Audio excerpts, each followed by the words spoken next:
शङ्करं शङ्कराचार्यं केशवं वादरायणं सूत्रभाष्यकृतं वन्दे भगवन्तौ पुनः पुनः भगवन्तौ पुनः पुनः। नमः श्री शंकरानंद गुरु पादाम्बुजन्मने सविलास महामोह ग्राह ग्रासैककर्मणे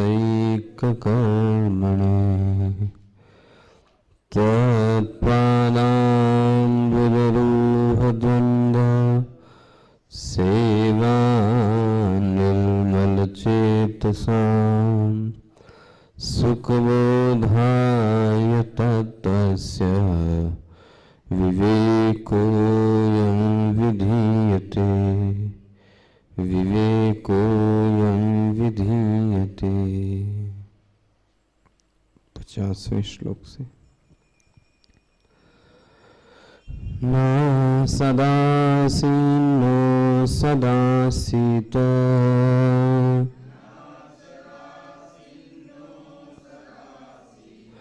इदानीं किं न भूतमः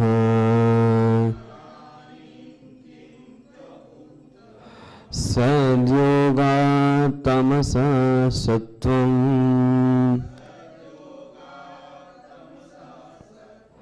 न स्वतन्न निषेधना अतएव द्वितीयत्वं शून्यवन्नुः गम्यते न लोके चैत्रशक्त्योः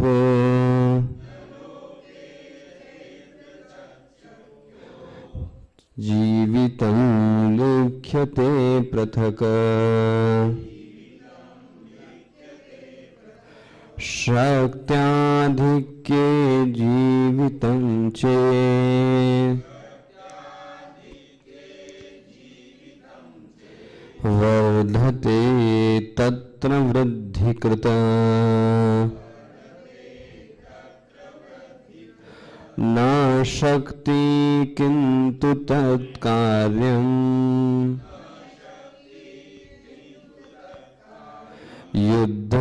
युद्धकृष्यादिकं तथा सर्वथा शक्तिमात्रस्य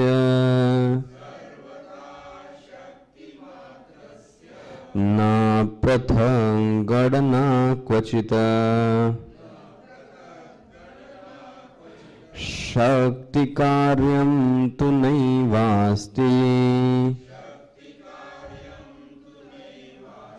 द्वितीयं शङ्क्यते कथम्।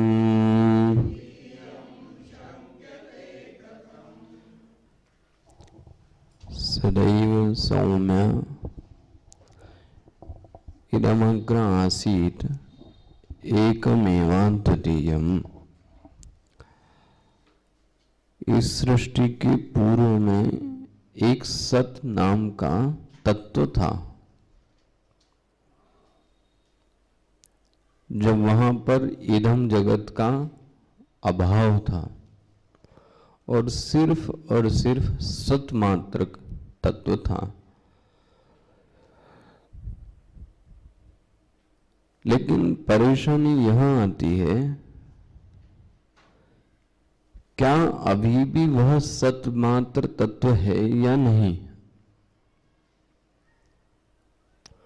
साधक का प्रश्न ये है कि पहले था तो ठीक है, अभी की स्थिति क्या है? सतमात्र तत्व है या नहीं? बोले ऐसा प्रश्न तुम्हारे मन में क्यों आता है? बोले क्योंकि मैं जगत को भी देखता हूं तो मुझे ये भी दिखाई देता है कि जगत नाम की भी कोई एक चीज है तो सत तत्व के साथ एक जगत नाम की चीज भी जुड़ गई है। इसलिए यह प्रश्न है, क्या अभी भी सत तत्व की वही स्थिति है जो पहले है, या अब सत तत्व से इस जगत की उत्पत्ति कैसे मानी जाएगी? ध्यान से समझना ही। इस जगत की व्याख्या क्या करेंगे?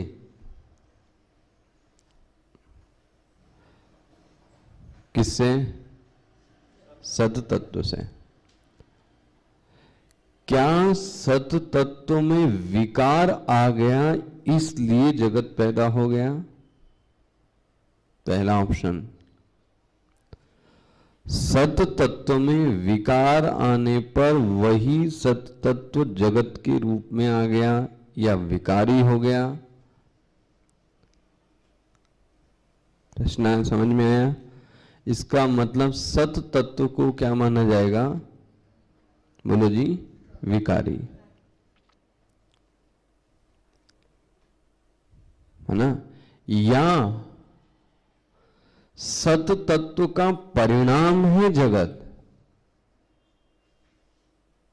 फिर इसे पकड़ के रखना जरा। सत तत्व का विकार है जगत। सत तत्व था, उसमें कुछ थोड़ा सा बदलाव आ गया तो सत तत्व तो है ही है, लेकिन अब क्या बन गया? जगत बन गया। तो सत तत्व भी है और जगत भी है, तो ये तो मान लेंगे। लेकिन फिर दो बातें वेदांत को माननी पड़ेगी। कौन सी? सत तत्व में विकार आया।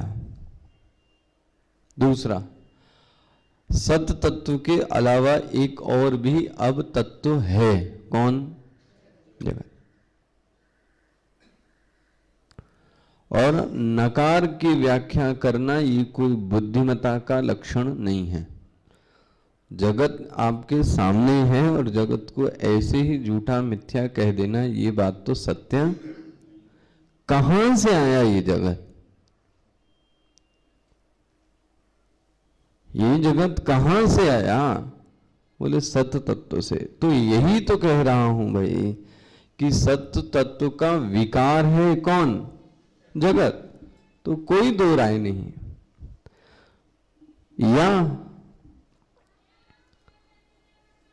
सत्य तत्व को विकारी मत मानो, तो सत्य तत्व को परिणाम मान लो कि अब सत्य तत्व क्या बन गया? जगत बन गया। जैसे जो दूध था वो क्या बन गया? दही बन गया। पहले क्या था? दूध था, और अब दूध से दही बन गया। लेकिन अब दही बन गया तो दूध तो मुलाकात संभव नहीं। तो अब मत बोलो कि सत्तत्व है। अब कौन है? जगत है। साधक का प्रश्न समझ रहे हो वो कहां से पूछ रहा है? याद रखना। फिर इसको एक नए सिरे से मैं आपको अभी फिर समझा रहा हूं। सदैव सौम्य इदमग्र आसीत, सबसे पहले एक ही सत तत्व था मतलब है और रहेगा। ये जो आप कहते हो, इसको देखकर जगत की व्याख्या क्या करोगे? जगत की उत्पत्ति कहां से मानोगे? तो उत्पत्ति मानने का स्थल तो सिर्फ एक बचता है, वो है सत तत्व। तो या तो सत तत्व में विकार आ गया, या तो सत तत्व में परिणाम आ गया। और श्रुति आपका वेद इन दोनों बात का निषेध करता है। सत तत्व में कोई भी विकार नहीं आया, देखो जी। और सत तत्व में कोई परिणाम भी, अरे बोले फिर तो फिर जगत क्या होगा? बोले इस सत तत्व के साथ जगत की रचना करने में एक शक्ति है माया। देखो ये शंकराचार्य जी का अभूतपूर्व सिद्धांत आया, इससे सत तत्व भी बच गया। हाँ बोलो जी, और जगत की व्याख्या हो गई।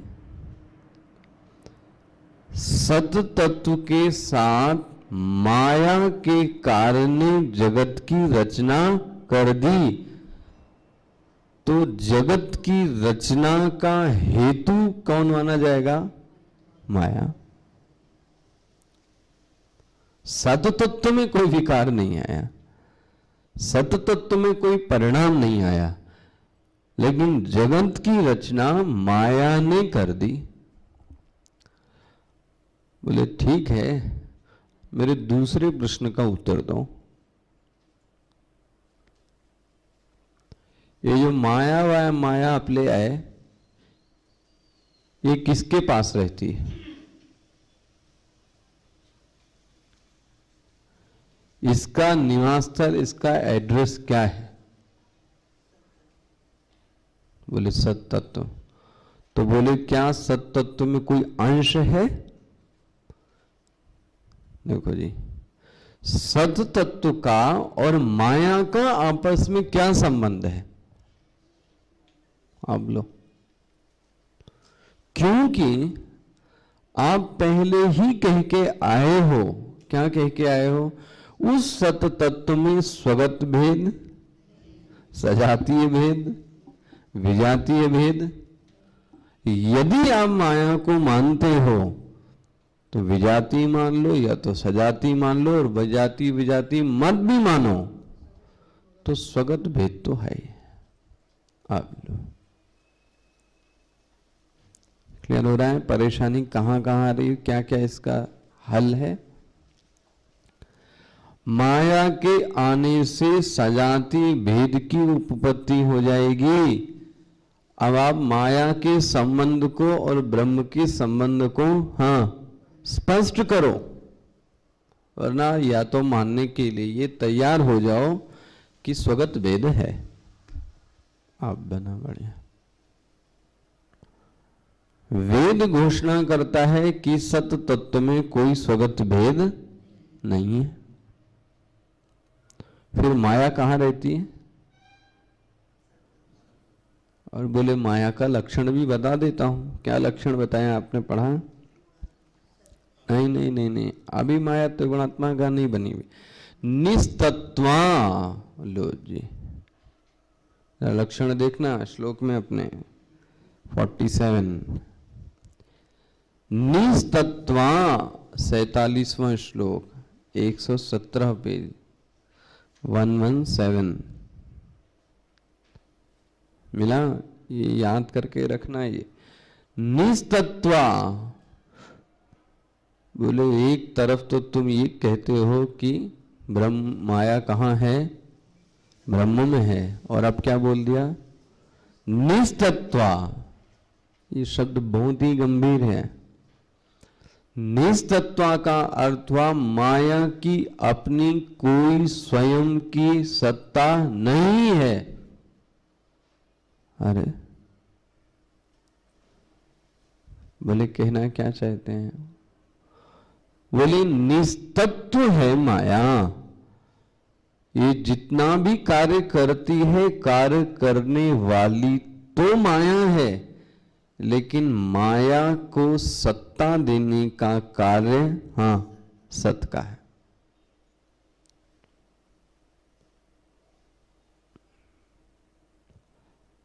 अब यह दृष्टांत इससे मेल तो नहीं खाता, बट मेरे चित्त में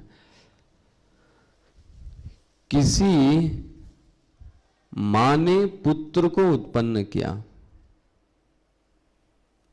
जैसे सभी पुत्र उत्पन्न होते थे वैसे वो भी हुआ। हाँ जी, लेकिन वो पुत्र आतंकवादी निकल गया, वो पुत्र नेता निकल गया, वो पुत्र व्यवसायी बन गया, वो पुत्र अधिकारी बन गया। इसको सत्ता किसने दी? मां ने तो सिर्फ पुत्र उत्पन्न, अब काम किसने किया? उस पुत्र ने किया। समझना मैं ये दृष्टांत क्यों दे रहा हूं। मां का काम जनने का था, सत्ता देने का कार्य किसका था? मां का है। इसलिए मैं कहता हूं आतंकवादियों में भी जो सत्ता है वो किसकी है? ब्रह्म की है। लेकिन उस सत्ता का उपयोग कौन क्या करता है ये किस पर निर्भर है? ये उस व्यक्ति पर निर्भर है। समझ में आ रहा है ना? किसी को कोई हथियार दिया गया, वह हथियार का क्या प्रयोग करेगा ये उस व्यक्ति पर निर्भर है। हथियार तो सभी को एक साथ एक जैसा दिया गया। पकड़ना, माया ने जगत की रचना कर दी, इसमें सत्य तत्व का कोई लेना देना नहीं है। फिर से, जगत के निर्माण में सत्य तत्व का कोई लेना देना नहीं है। तो बोले किसका लेना देना है? बोले माया का। तो बोले फिर आप ये मान लो ना कि माया एक अलग तत्व है जिसने जगत की रचना। नहीं नहीं नहीं नहीं, क्योंकि बोले माया को अस्तित्व देने वाला कौन है? सत्य तत्व। अब बहुत टिकली से एक परिभाषा बनी आपकी कॉन्सेप्ट। कार्य कोई और कर रहा है, कार्य करने वाले का स्वयं अस्तित्व, लेकिन कार्य कौन कर रहा है? कोई दूसरा, वही, लेकिन उसका अस्तित्व स्वयं का कोई अस्तित्व नहीं है। अस्तित्व किसका है? सत्य तत्व का। अब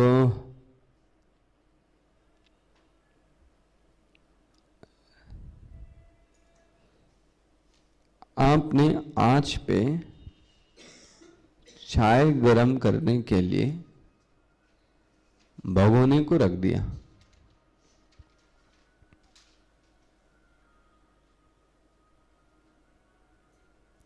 चाय बनाने के लिए आंच पे भगोने में पानी भर के रख दिया। थोड़ी देर बाद आप क्या बोलते हैं? स्वामी जी पानी गरम हो गया। कौन गरम हुआ?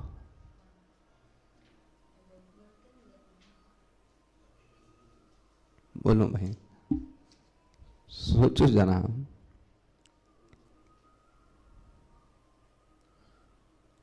अग्नि ने अपनी उष्णता किसको दे दी? पतीली को, भगोने को। और भगोने में रखा पानी क्या हो गया? पानी गरम में, पानी अपने आप में गरम हो जाए या पानी में गरम होने की सामर्थ्य, पानी का स्वभाव तो ठंडा होने का है। और हमको दिखता यही है कि गरम कौन है, लेकिन आपको पता है गरम पतीली है। चाय ठंडी कब हो गई? जब वो बर्तन कैसा था? देखा आपने? हाँ, यही मैं कहना चाह रहा हूं। बर्तन के माध्यम में कौन है? चाय आ रही है। यहां बर्तन कौन है? माया। और इस माया में कौन है? भगवान में आ रहा है ना। लेकिन इस माध्यम को गर्म किसने किया? किसने? अग्नि ने। अग्नि ने गर्म किया किसको? पतीली को। और पतीली में फिर रखी चाय क्या हो गई? समझ में है? लेकिन अग्नि की जो सत्ता है उष्णता की, वो किसी को दिखाई? लोग किसको बोलेंगे? भगोना गरम है। भगोना गरम नहीं है। गरम कौन है? अग्नि गरम है। दिखता भगोना है, लेकिन एक्चुअली में जो उष्णता की सत्ता है वो किसने दे दी? अग्नि की सत्ता के कारण कौन गरम हो गया? भगोना। और उसके कारण कौन गरम हो गया? जल। बना। सत की सत्ता के कारण कौन क्रियाशील हो गया? माया। और माया की क्रियाशीलता ने किसको जन्म दे दिया? जगत को। आपको ये समझे कि जगत का लेना देना माया से है, इसलिए माया ने ही जगत को बनाया, या माया स्वयं अस्तित्व वाली है, तो ये उसकी भूल है। माया को भी सत्ता देने वाली कौन है? ब्रह्मा। उस भगोने को गर्म करने वाला कौन है? अग्नि। लेकिन वह अग्नि भगोने को गर्म करते हुए दिखाई, हमारा अनुभव तो यही आता है कि भगोना गर्म है। अच्छा, अगर अग्नि कहे कि भाई तुम भगोने महाराज में दम है और जल में आपस में गर्म हो जाओ तुम लोग, मैं तो शांत हो जाती हूं, भगोना गर्म हो सकता है? पानी गर्म हो सकता है? क्यों नहीं गर्म हुआ? क्योंकि अग्नि ने अपना हटा लिया। यदि सत तत्व अपने को हटा ले तब माया कुछ नहीं कर सकती। आ रही बात समझ में? नहीं, ये सत्ता की प्रधानता समझना। इसको बोलते हैं इन्वॉल्वमेंट तो है बट डायरेक्ट इन्वॉल्वमेंट नहीं है। ये काम करने का तरीका होना चाहिए। सत्ता मेरी ही है, लेकिन हम किसी कार्य में डायरेक्ट इन्वॉल्व नहीं हूं। ये कार्य करने का सबसे बढ़िया तरीका है। काम भी होना चाहिए, क्योंकि जो जिसके लायक है वो उसको वो काम देना। भाई आप मकान बनाते हो तो आप क्या तसला लेके चढ़ने बैठ जाते हो ऊपर? गिट्टी लेके आप ही करने लग। डायरेक्शन किसका है? आपका। लेकिन काम करने वाला? अप्रत्यक्ष रूप से काम कौन करा रहे हो? आप ही। लेकिन दिखते आप तो सो रहे हो घर में और मजदूर आपका मकान। इसका मतलब ये मत समझना कि मकान मालिक यहां पर काम उसी की प्रेरणा से हो रहा है। मजदूरों का कोई अस्तित्व नहीं है। अस्तित्व किसका है? वो पीछे सो रहा है जो, उसका ही है। बट हमको तो कुछ दिखता नहीं, मकान मालिक तो दिखता नहीं, तो मकान कहां से बन रहा है? दिखता नहीं है, पीछे सो रहा है, उसकी सत्ता से ये सब काम हो रहा है। अच्छा, बोले अगर दम है तो सामने क्यों नहीं आ जाते? सामने आने से कर्तृत्व का आरोप लग जाएगा। फिर जो सत तत्व है वो भी कैसा हो गया? कर्तृत्व प्रधान। फिर तो पार्शियल हो जाएगा। समझ में आया ना? क्लियर हो रहा है आपको मैं क्या कहना चाह रहा हूं? ये जो टिकलिस्ट माया का शब्द आया, निस्तत्व। लेकिन ऐसा मत समझना कि काम नहीं करती है। कार्य गम्या, देखो जी, इसी ने कार्य किया है। क्योंकि उस दिन भी मैंने बोला शक्ति की पहचान कार्य से है। ये अलग अलग कॉन्सेप्ट है, बहुत समझ के रखना।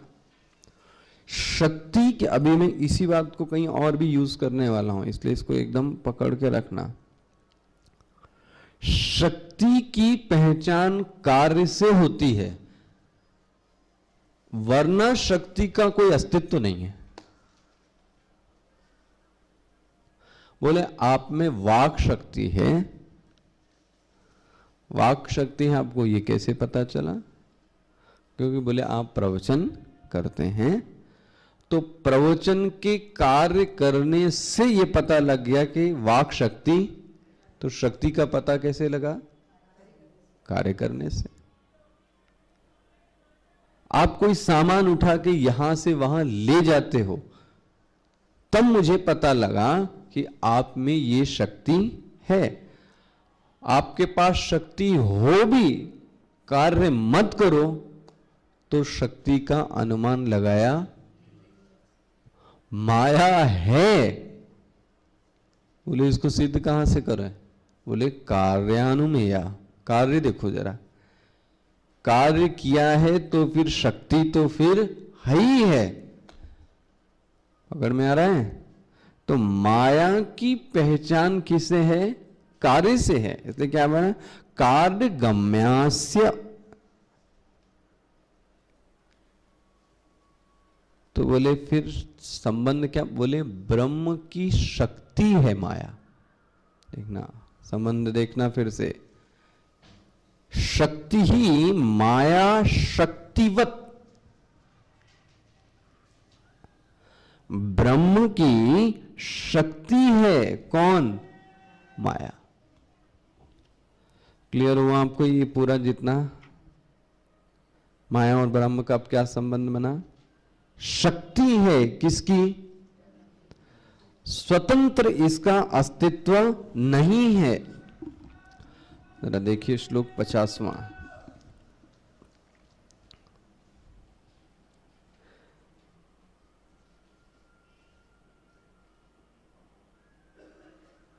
अब ये जो माया है ना तो ये सत है, बहुत ध्यान से समझना, ये ना तो ये सत है। क्यों नहीं है भाई सत? हाँ, क्योंकि माया का बाद भी होता है, माया का स्वयं अस्तित्व है ना। न सत न असत, ओ असत भी नहीं है। असत मतलब खरगोश के सिंग, वो कैसा है?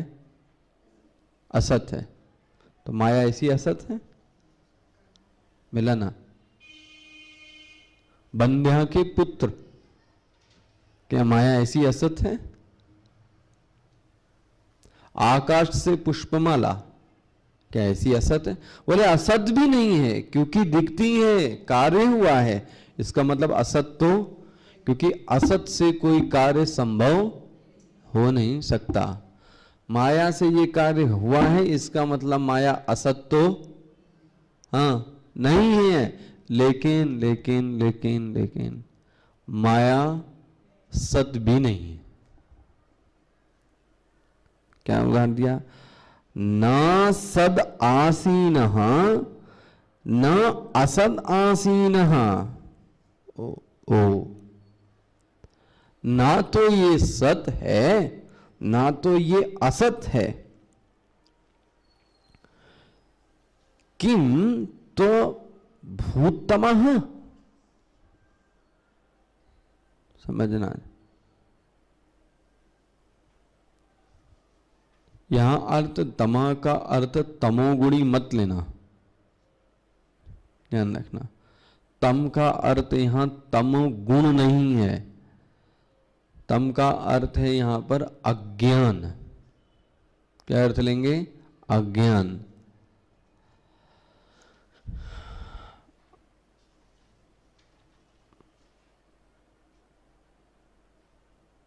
जैसे अब आपको इसका हेतु बता दूं, शास्त्र सदैव अज्ञान और तम की तुलना क्यों करता है साथ में? देखा है आपने? अज्ञान के पैरेलल किसको मानता है? क्यों? इनका एक उदाहरण लेके क्यों चलता है? अज्ञान की या तमोगुण की तुलना अज्ञान से क्यों है? देखो, जो अंधकार है उसमें वस्तु तो, लेकिन वस्तु का ज्ञान, मतलब अंधकार के होने पर वस्तु है, उसके बाद भी वस्तु का ज्ञान नहीं है। तमोगुण होने पर ऐसा नहीं है कि सत्य तत्व नहीं है आपके अंदर, सत्य तत्व है, लेकिन हमें उसका ज्ञान नहीं होता। इसलिए तम और अंधकार को एक जैसा माना गया। पकड़ में? वस्तु की स्थिति होते हुए भी अभान सा लगने लगता है। जैसे नींद, नींद में जो वस्तु है वो वस्तु वहीं पे रहती है, लेकिन आपको क्या भान होता है? अपने ही घर में लाइट चली जाती तो फिर हम चालू ना, हमारे पैर इधर टकराते हो, जबकि अपना ही, क्योंकि हमें भान नहीं होता है। और लेकिन वस्तु वहां पर है। अज्ञान में भी ऐसे ही है। हम अज्ञान की दशा में भी नित्य साफ स्वच्छ सुंदर ब्रह्म हैं, नित्य शुद्ध बुद्ध मुक्त सत्य स्वरूप ब्रह्म हम हैं। कब? जब अज्ञान है फिर भी है, अज्ञान की दशा में भी हैं। बस प्रश्न इतना है कि हम अपने आप को जानते नहीं हैं। जब जानेंगे तब भी वैसे ही थे जैसे अज्ञान की दशा में थे। ये मत मानना कि साधना और प्रवचन और ब्रह्म ज्ञान सुनने के बाद कुछ नया उत्पन्न हो जाएगा। जस्ट इम्पॉसिबल, कुछ नहीं होना है। वो चीज अभी से आपके पास है बट आप उसको पहचान नहीं पा रहे हो, बस अंतर इतना है। ना सदासीनो सद असा सदासीत इदानीं किम तो भूतमः सद्योगा तमसः सत्वम। देखो जी, देखना जरा, सद के योग से तम की सत्ता है। देखो जी, फिर से देखना, सद के योग से तम मतलब इस अज्ञान की माया की स्वयं की सत्ता। तम मतलब क्या हो गया यहां पर? अज्ञान। अज्ञान मतलब माया। माया की सत्ता सद योगा, देखो लिखा है आपकी किताब में, सद योगा तमसः। सद के योग के कारण तम की सत्ता है। इसका मतलब अज्ञान की सत्ता को भी प्रकाशित करने वाला कौन है? सत तत्व। कितना निष्पक्ष है। अज्ञान की सत्ता को भी प्रकाशित करने वाला सत तत्व, और ज्ञानी की सत्ता को भी प्रकाशित करने वाला कौन? सत तत्व। बिरला ही है ये चीजें। वो ज्ञानी को भी प्रणाम करेगा और अज्ञानी को भी प्रणाम करेगा। सद योगा तमसः सत्वम स्वतन निषेधनात्। माया का अपना कोई अस्तित्व नहीं है। माया की सत्ता सिर्फ सत के कारण है। माया स्वयं में न तो सत है ना तो माया असत है। क्लियर हुआ ये बात? अच्छा जी, अतएव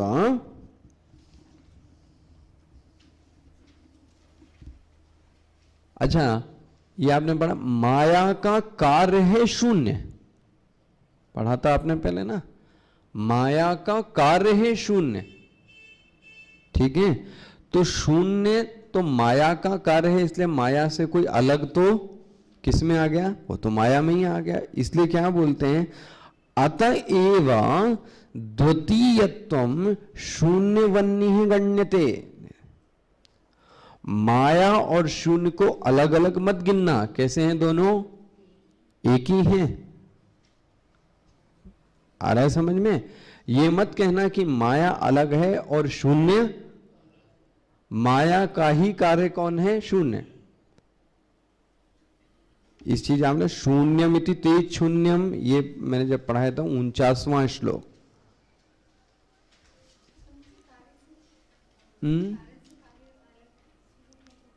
क्या चीज? कारण से कार्य स्वरूप अलग हो सकता है, गुण अलग हो सकते हैं, लेकिन सत्ता किसकी होगी? कारण की होगी। हाँ, कोई भी कार्य होगा उसको सत्ता देने वाला तो कौन होगा? उसका कारण। लेकिन कोई जरूरी नहीं कि कारण के सभी गुण किस में आ जाएं? कार्य में आ जाएं। सभी गुण तो, थोड़े बहुत गुण आ सकते हैं, आपने पंचमहाभूतों में भी देखा, लेकिन सभी गुण आ जाएं ऐसा कोई जरूरी नहीं है। 49वां श्लोक देखना, मैंने बोला था शून्यत्वमिति चेत शून्यम माया कार्यमिति ऋतम। देखो, यदि कहो कि माया शून्य है तो ये डिस्कशन हमारा आपका पहले हो चुका है कि शून्य माया का कार्य है।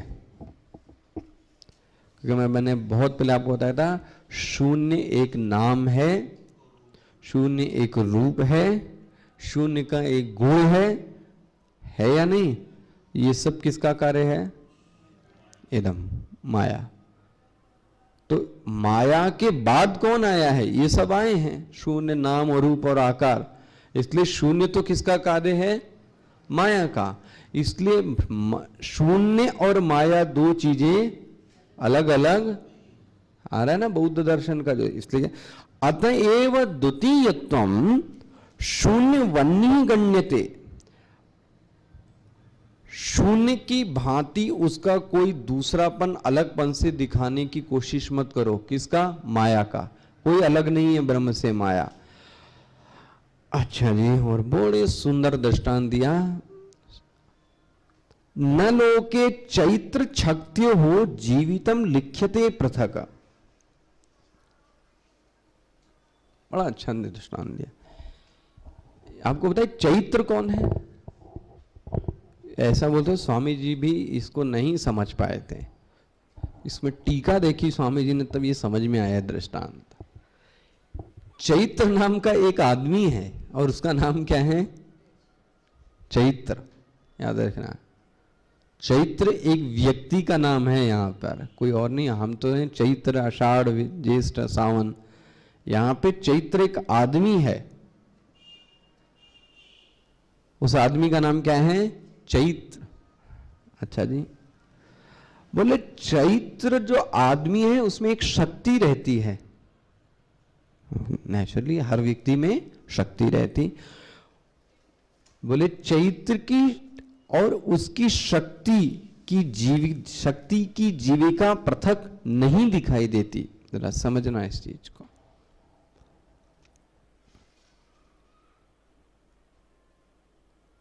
उसके अंदर शक्ति है, वो कमाने जाता है, उसके अंदर बल है, मजदूरी करता है, तो जाके क्या करता है? कमाता है। अब कमाता किसके कारण है? अपनी शक्ति के कारण। समझना, कमा किसके कारण रहा है? शक्ति के कारण। तो जो शक्ति है और चैत्र, ये दोनों अलग अलग हैं क्या? जो शक्ति है वो कहां रह रही है? चैत्र में। पकड़ में आ रहा है? चैत्र में कौन रह रही? शक्ति। और उसी शक्ति के कारण उसकी क्या चल रही है? जीविका चल रही है। तो ऐसा कोई ये कहे कि चैत्र अलग है और शक्ति, ऐसा तो देखा नहीं जाता। शक्ति कहीं तो किसी शक्तिमान में रहेगी। मैंने आपको बोला ना, शक्ति का स्वयं कोई अस्तित्व तो नहीं है। जरा समझना है दृष्टांत। न लोके, लोक में चैत्र शक्तियों हो जीवितम, जो चैत्र की शक्ति है जिसके कारण वो जीविका उपार्जन करता है, वह उससे पृथक नहीं है। बोले नहीं, मैं तो मानता हूं अलग है। अब चैत्र अलग है और चैत्र की जीविका की शक्ति अलग है। अभी अभी क्या हम लोग बोल लेते हैं? हाँ, चैत्र और चैत्र की शक्ति एक है। अभी दूसरा श्लोक क्या बोलता है? नहीं नहीं नहीं बोले, आप रुको जरा इस बात में। शक्त्याधिक्ये जीवितम चेत, देखना एक एक शब्द। शक्त्याधिक्ये, शक्त्याधिक्ये मतलब शक्ति के अधिक होने पर जीविका भी बढ़ती है। लो जी, आप है ना, बोले अब मुझ में वो शक्ति नहीं रही जो मुझ में। लो जी, मैं पहले कमाता था। क्यों कमाते थे? अभी भी तो वही हो तुम। आदमी क्या कहता है? पहले की शक्ति कुछ और थी और अभी तो हमारी शक्ति कुछ, देखो जी हुआ ना। इस शक्ति का प्रभाव किस पे पड़ा? जीविका पर पड़ा। हम कम कमा पा रहे हैं। क्यों? क्योंकि हमारे अंदर अब इतनी शक्ति, मैं इतना दौड़ भाग नहीं सकता हूं। जब मेरे अंदर भी शक्ति थी तब मैं भी दौड़ता था। समझने को कितना सटीक दृष्टांत से कोट कर रहे हैं, एक एक बाल के खाल निकाल रहे हैं आपके। आपने ये कैसे कह दिया कि चैत और चैत की शक्ति एक है?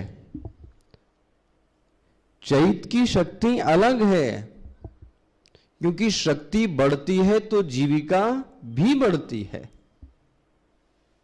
आया समझ में? क्या उदाहरण दे रहे हैं, फिर से देखना। शक्त्याधिक्ये जीवितम चेत वर्धते तत्र वृद्धिकृत न शक्ति किंतु तत्कार्यम युद्ध कृष्यादिकम तथा।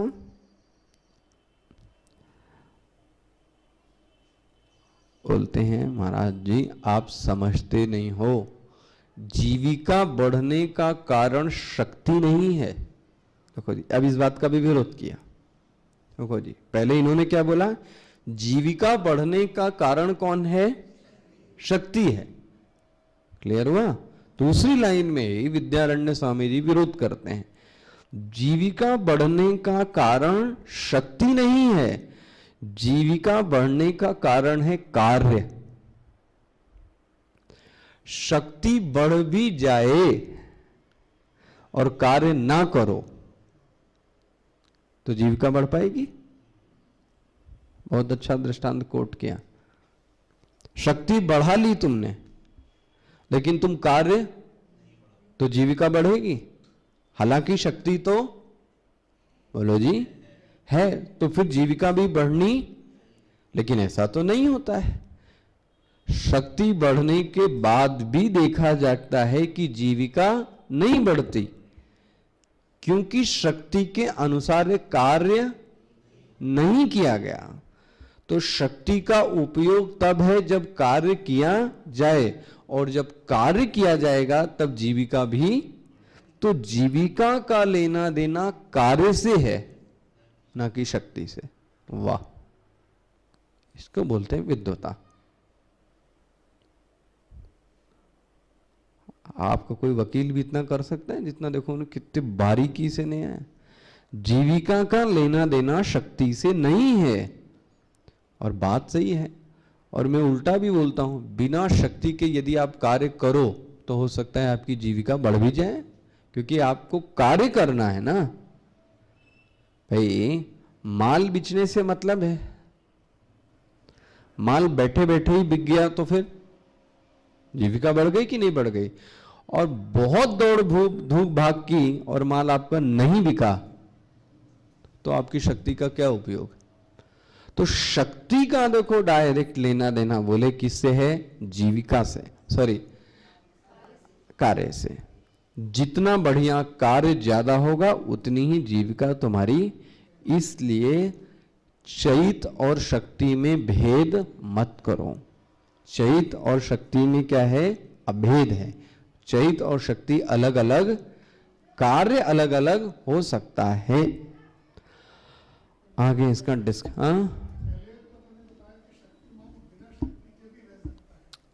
हाँ,